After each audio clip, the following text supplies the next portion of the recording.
Good day, everybody! So kung mapapansin nyo, nandito ulit ako sa aming table to unbox and review this newest edition nila na dashcam, which is the Z50 4K Dual Channel dashcam. So we would like to thank again Miss Emma Lung for having us this dashcam. And para rin mapakita sa inyo guys kung ano bang kayang gawin na itong dashcam na to. So before, review na kami nito, which is yung pinadala rin nila. And this one is the Z40, which is yung 3K dual dashcam nila. So maganda yung box niya guys, kasi kulay black na nyo naman. And makikita rin natin dito guys, may kasama na siyang GPS tsaka Wi-Fi para mas madali nating mapanood in case na i-connect mo siya sa phone mo. Then, as a vlogger guys, nagagamit talaga namin to dahil naka-install to dun sa Innova namin. So, meron mga clips doon na nakukuha namin para mailagay namin sa iba naming contents. So, ano ba meron sa DDPi? DDPi is a Chinese dashcam manufacturer and that was established noong 2013. And meron din silang iba't iba dong dashcam kung na-visit niyo yung kanilang website. And they are so innovative guys dahil wala pang 1 year, nakapaglabas na naman sila ng bago. So, naging 3K yung umpisa, tapos nakapaglabas na sila ng 4K, wala pang 1 year. What if next year makapaglabas naman sila ng 8K resolution? So, abangan natin.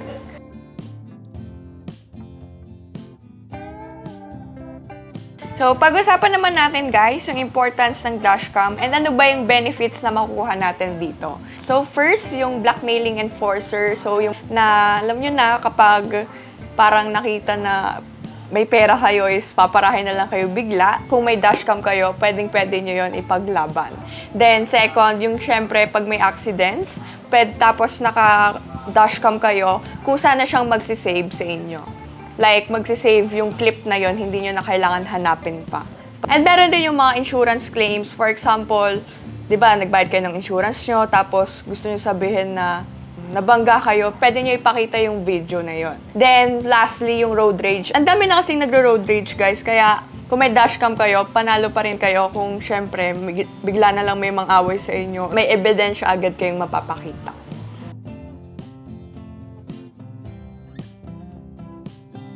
So, dito pag-uusapan natin ang kanilang similarities, ang kanilang differences. So, yung unang similarities nila guys is first yung kanilang dual storage dahil parehas silang may external tsaka internal storage. So, in case na yung external natin, which is hanggang 128 gig yung kanyang SD card is na-corrupt, mas malakas pa rin talaga yung internal storage niya. So, nandun pa rin yung mga accidents mo. Pwede mong makita doon.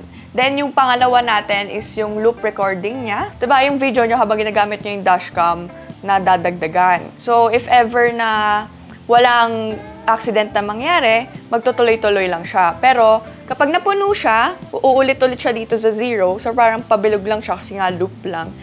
If ever may accident na mangyari, maglo-loop pa rin siya. Pero yung accident na yon, isi-save niya na mismo. Hindi niya na buburahin kasi nga, ang priority talaga dito ng pinigay ng DDPi is yung sa accidents nga, para ma-save agad. And meron na rin siyang kasama guys na GPS. So if ever na hindi nyo alam kung saan yung naganap na accident, pwede nyo makita yun sa phone, doon sa mismong video, basta naka-on yung GPS nyo. And for the fifth one, meron din siyang kasama na power and battery management. So ito yun guys, gaya doon sa Z40. So same lang sila, hindi lang masyado kita kasi hindi pa na-unbox.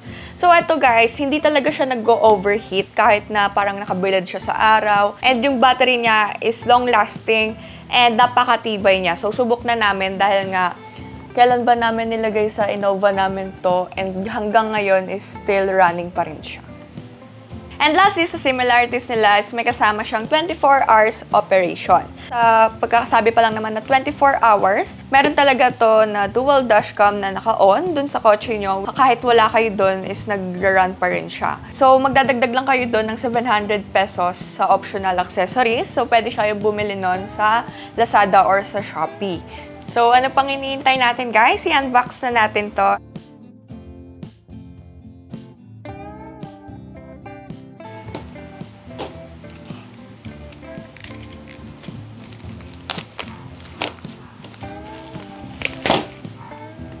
So, ito pala guys yung memory card niya. So, binigyan na ulit tayo ng DDPi ng memory card.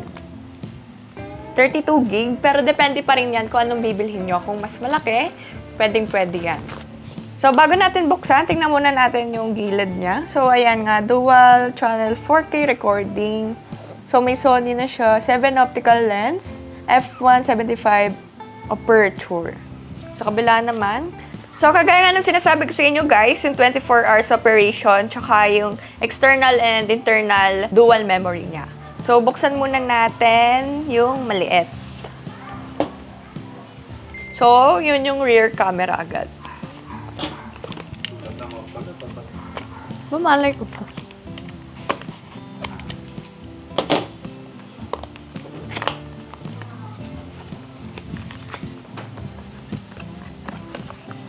So, yung rear camera pala natin guys, still the same dun sa previous na na-review namin. And ito is kailangan talaga natin para makonect tong rear camera dun sa main cam.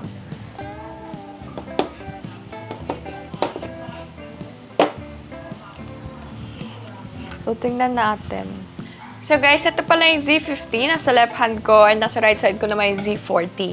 So, sa size pa lang nila, alam na natin na mas lumaki talaga yung Z50. And yung texture niya is paraborized na and gray. Dito naman kasi is madulas siya, which is naka-plastic na black. So, same pa rin naman sila ng surroundings. Nasa baba nga lang yung 4K na nakalagay kasi dito sa isa wala. So, sa taas naman guys, nandito pa rin yung power supply niya. Then, yung nandito naman sa side na to is yung para makonect yung rear camera dito sa main camera. So, sa likod, ito kasi guys is detachable siya. Kagaya nga nung sa sinabi ko dun sa video na unboxing na Z40. So, sa mga di pa nakakapanood, pwede nyo balikan yon para makita nyo talaga kung ano yung pinagkaiba nila. Dahil ito kasi guys, din nyo, para siyang fix. So, sa harap, 4 pa rin yung buttons. And kung mapapansin nyo siya, guys, kung mapapansin nyo, mas darker dito sa Z50. So, alam naman natin na kapag mas darker, mas malinaw compared dito na parang pag-gray pa siya, yung TFT niya. And mas lumaki yung screen nito. And dahil nga, Z50 na to, naka 4K resolution na siya, guys, compared dito sa 3K resolution natin. So, kung compare pa lang, alam naman natin na dito na tayo sa Z50. So, kung bibili kayo guys, go for the Z50. Pero okay rin to dahil nga ang tagal na namin ginamit and hindi talaga kami nagkakaproblema sa Z40. So guys, same lang pala sila ng power supply requirements. So, if ever na gusto mo mag-upgrade, then may Z40 ka, pwedeng-pwede mo na siya i-direct na lagay doon para hindi na kayo ulit magpakabit dahil saktong-sakto lang naman yung mga cords nito dun sa Z40. Buksan na natin siya. Tingnan natin kung ano bang difference ng Z40 sa Z50. So, una pa lang, magka-Z50 na dito dahil doon sa Z40 is naka-DDPI lang siya dito sa main screen. Hello, DDPI. And isa sa nakakagulat is iba na yung boses ni DDPI dahil hindi na siya high-pitch, naging matured na yung boses niya. So, as you can see, dito pa lang sa ano niya, is parang mas nag-iba na yung user interface niya, mas naging parang 3D. So, check naman natin yung icons niya. So, punta tayo sa settings. Settings niya, guys. Sa settings niya, napansin ko na parang, unlike dun sa Z40 na 2D, ito guys is naka 3D na siya. So, back natin. Ano ba yung ano niya? So, ang linaw niya nga, guys. So, yan lang naman siya, guys. So, ano pang hinihintay natin, ikabit na natin siya.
So, nakita nyo naman yung difference ng Z50 natin sa Z40 and I would conclude na mas maganda talaga tong Z50.